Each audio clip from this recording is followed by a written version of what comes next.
Now, from the studios of News 8, live, local, San Diego's talk and breaking news. This is AM 760. A member of the Carter administration has died. That's one of the stories we're following on AM 760. The defense secretary who served under President Jimmy Carter has passed away. Harold Brown died Friday at his home in Rancho Santa Fe. He was 91. Brown was a nuclear physicist and a Presidential Medal of Freedom honoree. Health and Human Services officials say Liam and Emma were the two most popular baby names in San Diego County in 2018. And Jefferson Starship performs in concert Wednesday night at the Belly Up Tavern in Solana Beach. We're sponsored by P3 Portable Protein Packs, the more interesting way to get your protein.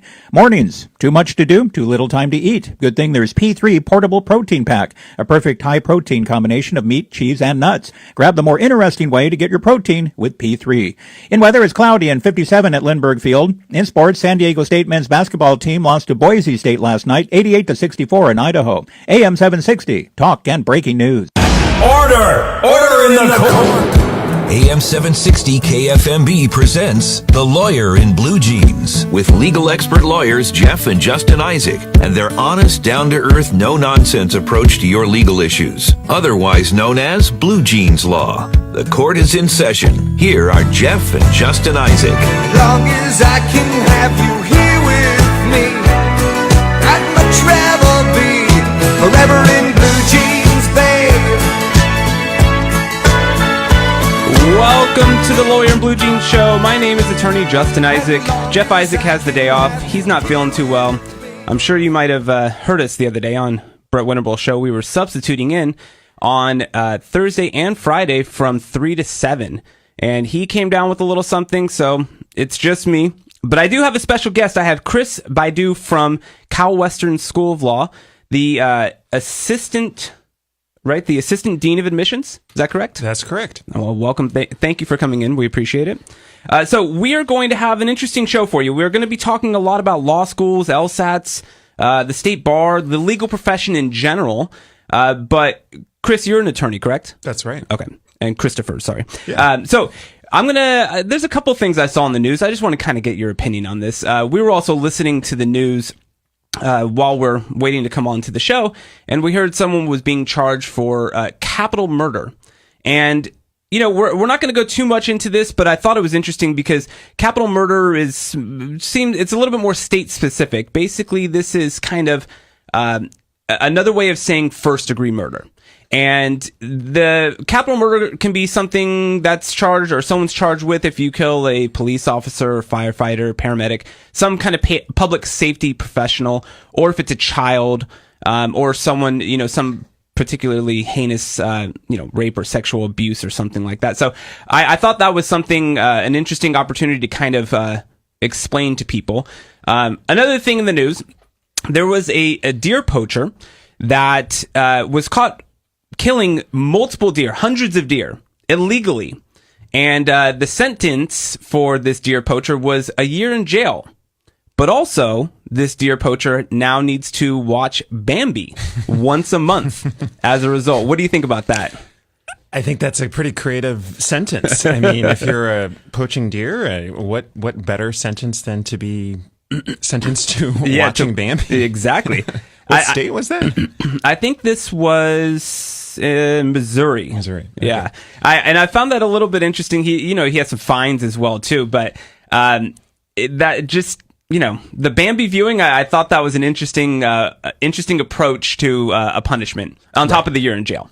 Right. But once a month. I mean, how do they measure? That's true. I mean, he's actually done that. Well, I guess the jail would be in charge of that. And see, now we're talking about a little bit extra resources being used because, and also, what about the other inmates who want to watch Bambi as well? Right. Do they get to? Huh? That's an interesting look at that too. So, and also there was another thing that I saw in the news that this just cracked me up. There was a woman in Arizona, and I think this might have come out a little while ago, but it's back in the news because I think she's in court now. She had sent 159,000 text messages to a man she went out with one time. And he didn't respond, I believe, on most of them. But someone broke this down. That's 530 messages a day. And That's 33 text messages every waking hour, based on the fact that you're sleeping for 8 hours a day, and one text message every 55 seconds. Wow. That's a lot. Wow. I'd say that's a little bit of harassment. Also, she said, I'm going to make sushi out of your kidneys. Not the best way to win over a guy. What do you think? I would tend to agree. I mean, you wonder, after one text and you don't receive a response, is sending more going to encourage the person to respond? Probably not. I would assume that you lost him after about 1,000. That might be just That's me. generous. Yeah, I think that is a little bit over the top, but nonetheless, I thought that was pretty interesting too. So let's get into it. Christopher Baidoo, he's the Assistant Dean of Admissions, Cal Western School of Law. Now, there's 3 schools in San Diego. There's Thomas Jefferson, Cal Western, and USD. And prior to Cal Western, you were the editor of the Cal Western International Law Journal. Is that correct? That's right. Okay. And you served as a law clerk in the U.S. Equal Opportunity Commission. And you were an extern for the Honorable William C. McCurine at the United States District Court for the Southern District. Did you listen to our show the other day by chance? I did not, unfortunately. No problem. We had Judge Larry Burns on. Do you know who he is? Heard of him. He's a federal judge. He's been around forever. He was on a lot of high-profile cases, too. And he gave us some very interesting insight as to some of the behind-the-scenes things that we might not have thought about or the common public wouldn't know about. So give us a call, too, if you want to chime in. 1-800-760-KFMB, 1-800-760-5362. If you know someone who's going to go to law school, if you have any questions, if you're thinking about going to law school, give us a call. We have the Assistant Dean of Admissions from one of the law schools in San Diego. So give us a call, 1-800-760-KFMB. So you're also on a couple of boards right now, too. Is that correct? That's right. Okay. What are those boards? So I am a member of the organization called ACRO, which is an admissions and registrar national organization. I serve on the Information Services Group for the Law School Admission Council, which is the organization that administers the LSAT. And actually, until the recent election, I served on the Salary Setting Commission in San Diego, which is the commission that sets the salary of the mayor and city council members. But there was a proposition on the ballot that basically voted to determine the salaries of the mayor and the city council members by tying it to judges' salaries. So the need for the commission is no longer there, which actually I think is a good thing, because I think there was a conflict of interest in the city council members voting for their actual salaries. Yeah, I would tend to agree with that too. Okay, so let's get into it a little bit as well before we have to go to our first break here. But let's talk about the LSAT. And what are the trends with the LSAT? What are the trends with law schools a little bit in enrollment? And, I know in 2008, 2008, I think it started a huge decline. And it kind of has picked back up from what I remember. And I started law school back in 2000, I believe, 14. So I had a pretty decent sized class, but it wasn't as big as they used to be. Can you talk about that and what we're seeing? Right. I mean, you're right. The beginnings of the decline started in 2007, 2008 when the economy was sort of tanking. And so the effect really wasn't seen until 2010. We saw a huge decline after the fall 2010 entering class in the number of applicants in the pool, the number of people taking the LSAT. I mean, just between the fall of 2010 to fall of 2017, there was a 35% decline in the number of applicants in the pool. Really? There was about a 40% decline in the number of people taking the LSAT. The LSAT, as you know, is the entrance exam for law school. So just steep declines in the number of people considering law school as an option, I think reflective of the changes in the economy. Knowing that law school is really expensive, I think people were a little bit more cautious in taking the LSAT and thinking about law school, because law school is obviously a very expensive venture. Yeah, it is. It is something that I had to really think about before I got into it, and it is not what it used to be. That is for sure. But why do you think we had such a steep decline? Other than, do you think there was more to it than just the economy and possibly the cost? Right. I mean, I think there are many reasons. I mean, there was also a lot of negative publicity. That's true.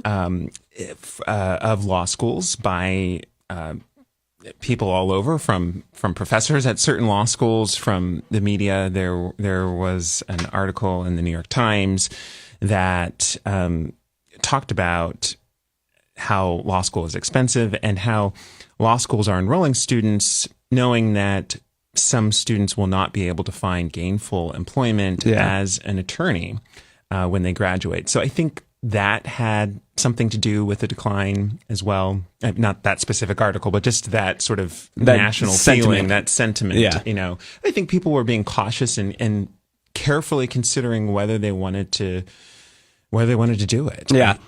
And we're going to go into the sentiment and perception and the lawsuits that came. We're going to talk a little bit about one of the local law schools, not too much, but just some of the news that's been going along with that too, because it's my alma mater where I went to school, and they've had some problems, quite frankly. So we're going to kind of speak about that and the trends and how that's worked out and how that's added to it. Because I started there when this was in full force, actually, the lawsuit against Thomas Jefferson School of Law. But we will get into that, I think, either next segment or the third segment. But it looks like we do have to take our first commercial break. We have to pay some bills. This is the Lawyer in Blue Jeans Show. My name is Attorney Justin Isaac, and we will be back right after this. AM 760 KFMB. Lawyer in Blue Jeans here, talking about law, life, and everything in between. Check us out on Sundays from 9 to 10 on 760 KFMB. And by the way, what I do and what we do in our law group is proactive law. Let's get the government out of our life and you be in charge of yours. Go to our office. Check us out online at lawyerinbluejeans.com. Give us a call. We can talk about estate planning that'll help you get control. AM 760 KFMB. Now back to the Lawyer in Blue Jeans on AM 760 KFMB.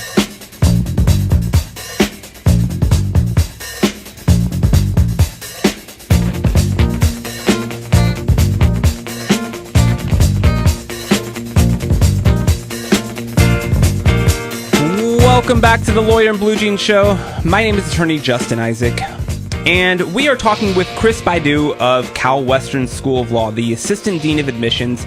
We're talking about law school, and we're talking about how it affects San Diegans and anyone thinking about going to law school. This is something you probably want to listen to, because we're talking about what you might want to know and some of the trends and how things are looking currently in law school. So, Chris, thank you for being with us.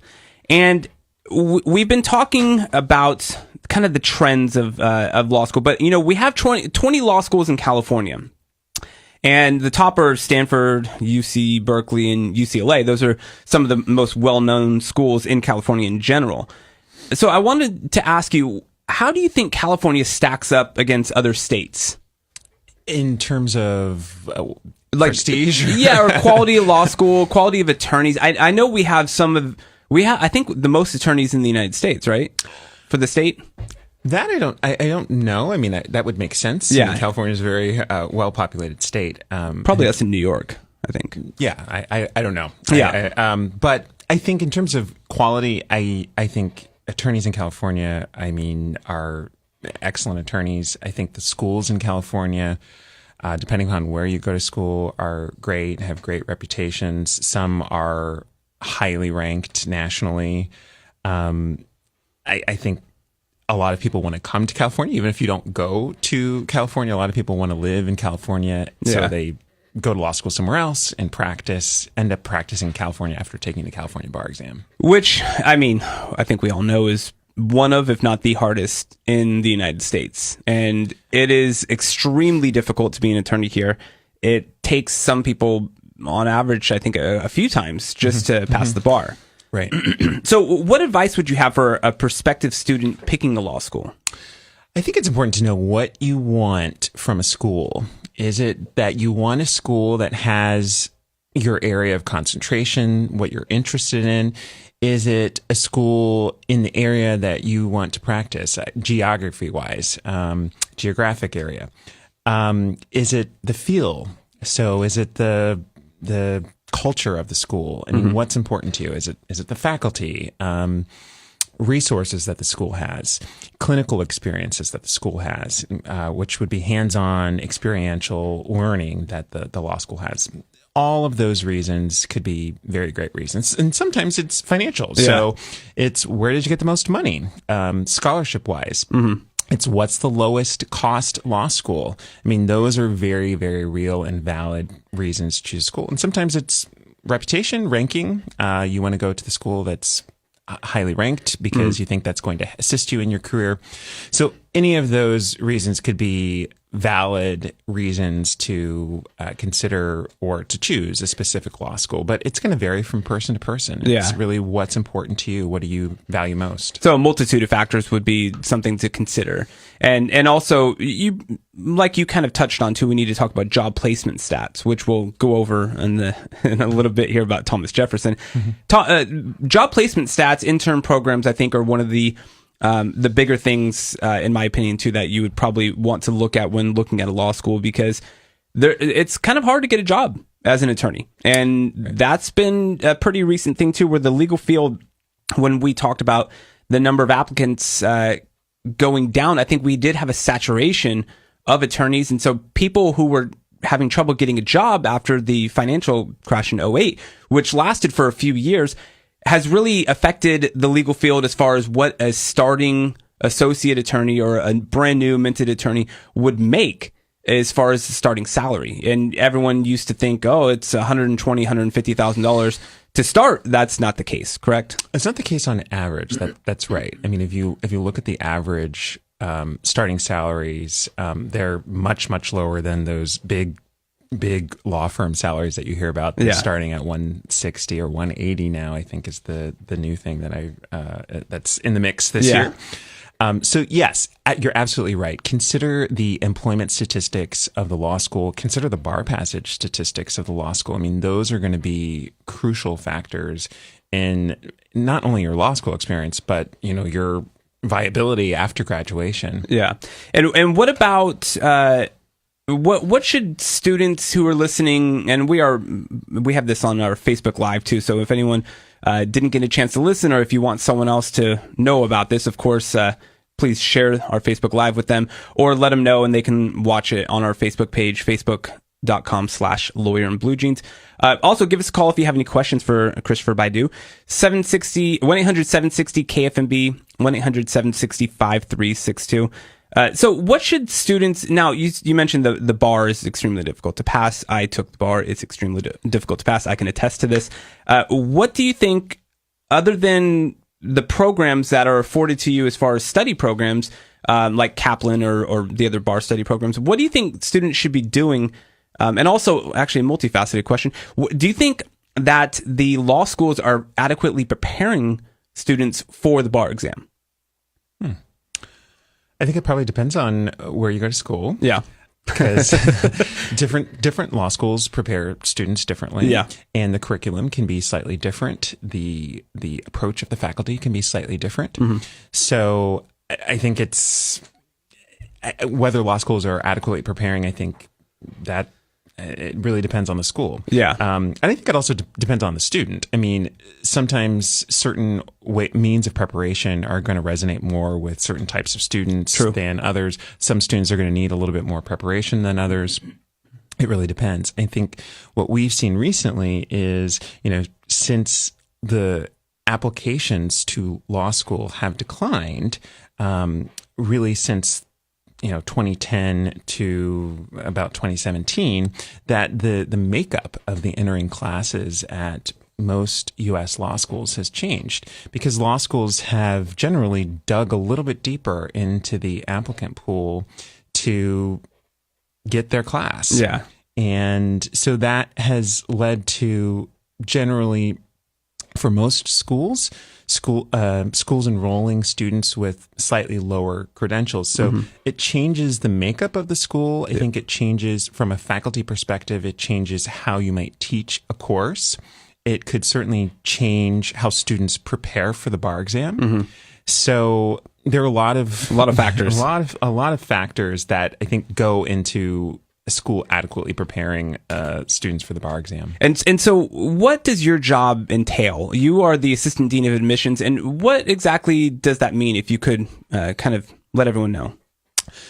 So being the dean of admissions, I am responsible for reviewing all applications for admissions and determining whether whether we believe students would be successful in law school and ultimately pass the bar exam.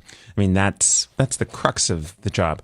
I mean, there are a lot of other things that go into it. A lot of it is data-based, and I'm looking at, from a data perspective, how to meet the needs of the institution while also meeting the standards of the American Bar Association, and sort of making all of that work in a clean and attractive way. So, and do you have someone who might be otherwise somewhat qualified and you're thinking, just a little bit more to push them over the edge? And do you meet with the person and that might decide or push the envelope a little bit? I think at least for our school, no, that would not push someone over. A personal meeting would not. I think there's some prospective students who believe that, and so they try to set up meetings with me or someone in my office or someone at the law school, and they think that that's going to make the difference. But I mean, at the end of the day, we know that the LSAT score and the cumulative undergraduate GPA are most predictive for most students in terms of how you're going to perform in law school. And those two factors also influence your ability to pass the bar. Yeah. So numbers don't lie. Basically, you can't evade the numbers and the predictability of those numbers. So that, I think that I've been told that in the past too. And I remember taking the LSATs and they were kind of harping on that, as well as saying you need a better LSAT score. You need the best LSAT score because you can also get money for grants or scholarships and things like that too.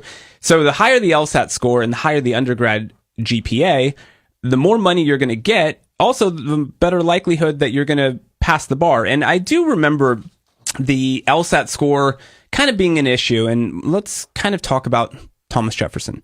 Sure. So I went to Thomas Jefferson. My dad went to Thomas Jefferson back when it was Western State.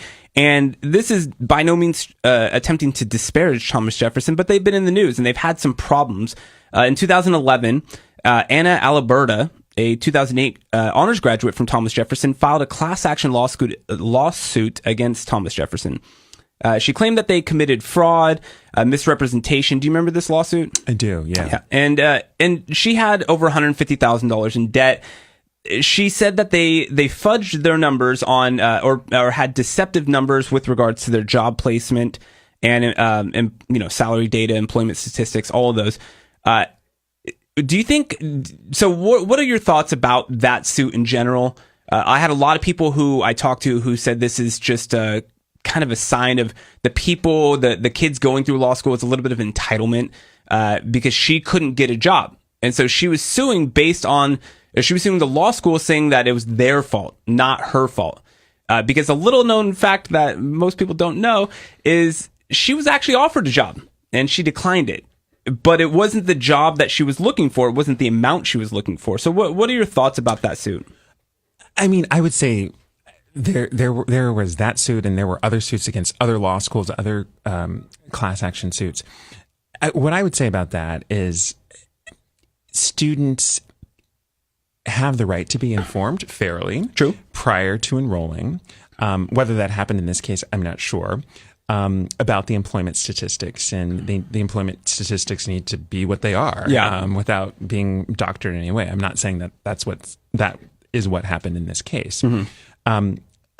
What I would say too, and what I always advise prospective students is you also have a responsibility to find that information so that you're fully informed before you enroll, so that there are no questions about, I didn't know the employment statistics, or I didn't know that X% of the graduates from this school are not employed post-graduation. So it's really important that you know what you're getting into. Yeah. What I would also say is there are no guarantees Correct. about job placement upon graduation at the time of admission. So even if I said today that school X has a 100% employment rate post-graduation, and you enrolled on the basis of that, well, that statistic is current right now. That doesn't mean that's going to be current next year or the following year or in 3 years when you graduate. So I think you have to sort of take all of that into consideration when you're choosing a law school and you're thinking about law school. I mean, there's obviously risk involved. Yeah, there's no guarantees. And that's one of the things that I learned.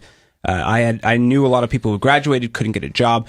And of course, the school wants to have the highest job placement statistics, or at least show that they do. And I could see why this suit came up, and she did lose, by the way, 9-3. So you know what? Let's keep going on this on the next side, on the other side of the break. This is the Lawyer in Blue Jeans Show. My name is Justin Isaac. We'll be back right after this. AM 760, talk and breaking news. Lawyer in Blue Jeans here, talking about law, life, and everything in between. Check us out on Sundays from 9 to 10 on 760 KFMB. And by the way, what I do and what we do in our law group is proactive law. Let's get the government out of our life and you be in charge of yours. Go to our office. Check us out online at lawyerin.bluejeans.com. Give us a call. We can talk about estate planning that'll help you get control. Back to the Lawyer in Blue Jeans on AM 760 KFMB.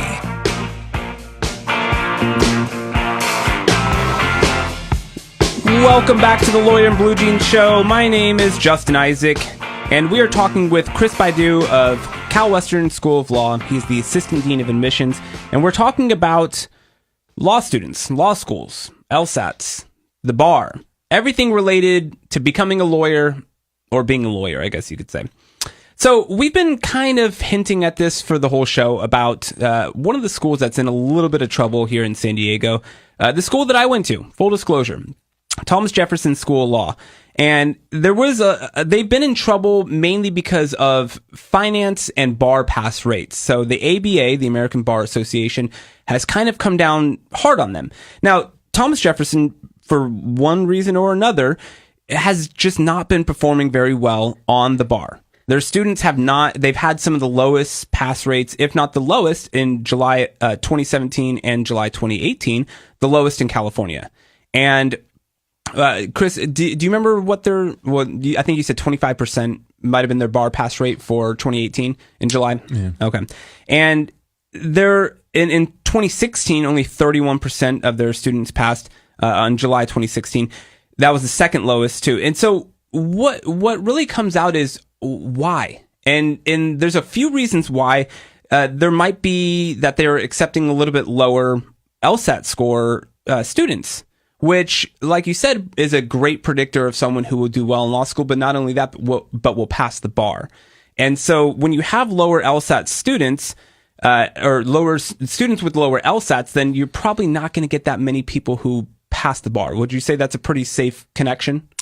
Yeah, I think there's probably a threshold below which, if your LSAT score is below a certain number, and it might vary based on the school you go to, that your probability of passing the bar is very low, regardless of school. I mean, it's once you go below a certain number, it's very difficult, I would imagine. Yeah, and in 2010, the median LSAT score at Thomas Jefferson was 151, and by 2016, it was down to 143, and that's the lowest amongst ABA accredited schools in the state. And one of the things that they got in trouble with was with the ABA that they bought this huge building down in downtown. They were originally located in Old Town, and they bought this. It was an 8-story building. It's gorgeous. I've studied there for 2.5 years. In 2011, for $90 million, and the school is gorgeous. I'm sure you've been there too. And could you say it's? I think we could say it's the nicest in San Diego. Yeah, I think it's one of the nicest probably in the country. Yeah, it was located in the heart of the East Village, and it was just a wonderful school, and everything was brand new. And so they got into some trouble because remember, $90 million is what the original deal was for in 2011. In 2014, that had ballooned up to $127 million is what they owed. And so they had to reduce their debt. They came to an agreement with the bondholders by selling the building to the bondholders, and they reduced their debt down to $40 million. And then they agreed to lease back the facility for $5 million a year and paying some annual interest and whatnot. But the school was placed on the Department of Education's heightened cash monitoring list in 2015, where it still remains to this day. But the school just can't get their finances together, it seems like. And that's very unfortunate because it's put them into a lot of hot water and probation, because what some people are basically thinking is that maybe they're just taking on a lot of new law students just to pay off the debt. And so they might be accepting a lower LSAT score. And that's why their LSAT is now 143 as the median instead of 151. And so Thomas Jefferson has since moved down to B Street, and it's they went from 305,000 square feet to 55,000 square feet. And the new campus, I haven't been there yet, but I've heard it's not like the old one, which of course was extremely nice, but it's had a lasting effect. And so they're pretty close to you now, right? Yes. Mm-hmm. Just down a couple of blocks? Couple of blocks. Okay. Mm-hmm. And so this fall, and I thought this was the most interesting thing because they did a whole article on Voice of San Diego, I believe it was, about Thomas Jefferson. And Thomas Jefferson only enrolled 43 first-year students this fall. How many does Cal Western usually enroll in the fall, would you say? About 230. Okay, so that's a pretty striking and staggering number, would you say? I would. Yeah. So what I'm thinking is that obviously they're in a lot of trouble, and recently they were up for having their accreditation taken away from them. And they had an emergency meeting with the California bar to be accredited just with the California bar in case the ABA took their accreditation away. And I know you hear about this kind of stuff, and I know you obviously don't want to disparage them too because they're a neighbor law school, but it's a pretty dire situation, don't you think? I mean, I think a school that goes from having enrollments in the fall of over 200 to dropping down to in the 40s. Mm-hmm. I mean, that is, for any law school, I think that would be a problem, especially for a school that's an independent law school. I think that would be particularly troubling. Yeah. And what do you mean by independent? Can you elaborate on that a little bit? Right. So in California Western is also a private independent law school, and an independent school means it's not attached to a larger institution like, UCLA, for example, is not an independent school, mm-hmm. Because UCLA law is attached to UCLA. Yeah, so they have an undergrad program attached to it. Same with USD as well, too. USD. Mm-hmm. And, the numbers might be picking up because it looks like their fall entering class, their LSAT score rose from 144 to 147. And what I'm thinking, though, is that the numbers, as far as what they're taking in, if they're having financial problems, this is just something that's not going to be enough. If you're, a couple hundred less than Cal Western, you might be getting your numbers up a little bit, but you don't have enough money coming in because I believe they're still in that financial problem. And correct me if I'm wrong, but I think they did keep their ABA accreditation. Is that correct? So my understanding of where they currently are is that they are still considered accredited by the ABA. They're on probation with the ABA. But when a school's on probation, you're still accredited by the ABA. Yeah, and I think they've been on probation for a few years now, and it was very, very close recently where they almost had it taken away, but I think this move and maybe not taking that class might be something that they've done to concede to the ABA. And also, they almost didn't get their California accreditation, if I remember correctly. They only got it by one vote. There was a lot of people who were concerned. So I think it was 8-7 or something close to that. But their numbers hopefully are going up. And, we are on our last break here. So we are speaking with Chris Baidoo of Cal Western School of Law, the Assistant Dean of Admissions. This is the Lawyer in Blue Jeans Show. My name is Justin Isaac. We'll be back right after this.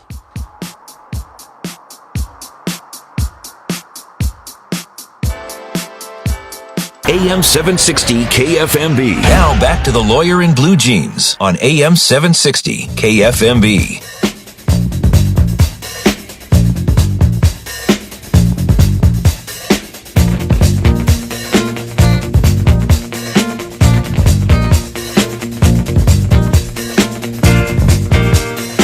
Welcome back to the Lawyer in Blue Jeans show. My name is Justin Isaac, and we are talking with Chris Baidoo of Cal Western School of Law, the Assistant Dean of Admissions.